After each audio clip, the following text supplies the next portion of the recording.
Welcome to the Innovation Network. I'm Limor Schafman. With me is Reed Hundt, former FCC Chair and now CEO of the Coalition for Green Capital. Thank you so much for joining us. Hi, Limor. So we just heard from you here at the Wharton DC Innovation Summit about what you're doing with the Coalition. Can you tell us a little bit about it? Well, our little nonprofit is like Johnny Appleseed. We're traveling state to state and planting the seed of state green banks.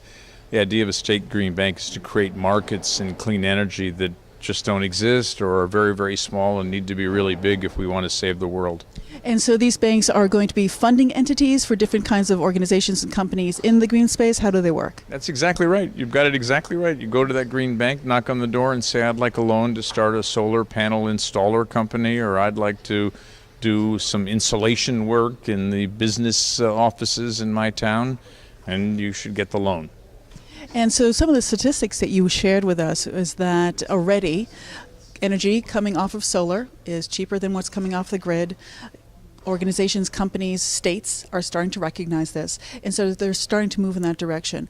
How do you see this progressing? What are some of the things that need to happen on the ground for this to really take off?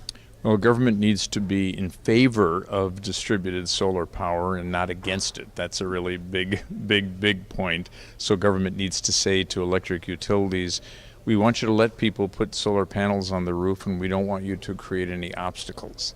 If people create electricity off the roof and they want to sell it to the utility should have to purchase it.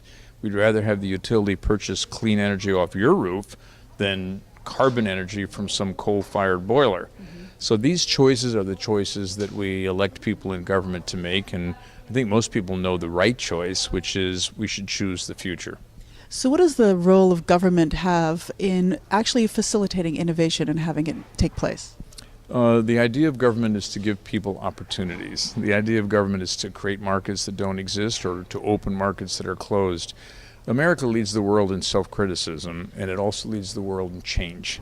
So the idea of America, the fundamental idea is we all want to change what we have for something better. We believe in progress.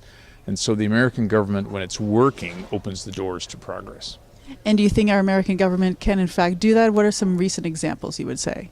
Well, recently speaking, the United States government has been disappointing itself and all of the other observers. But over the history of the country, and really over the recent history of the country, we usually get things right. And I do believe that in the clean energy space, we're on the verge as a country of moving very, very quickly to a clean power platform and putting the carbon world into the past. Yes, indeed. You were saying by 2020 we'd be able to have a significant change already taking place in that area. Imagine for a second if all the gas stations, and there are a lot of them, imagine if all of them had electric charging facilities as well as gas pumps. Then you would have a grid of charging stations that instantly existed, and nobody would have to have battery worry when they bought their electric car and they were concerned with running out of electricity somewhere on their travels. That's not a very hard thing to imagine. There was a law that said there has to be ethanol. There could be a law that says there has to be electricity as well at that gas station. So there don't have to be that many changes to open the door to a really clean and cheaper future. And so all we need is maybe the will to do it and maybe some creative business model ideas? And this is Washington, so we also need the votes. Right, absolutely. Thank you so much for joining us, Reed. Appreciate it. Thank you. And thank you for joining us. Stay tuned.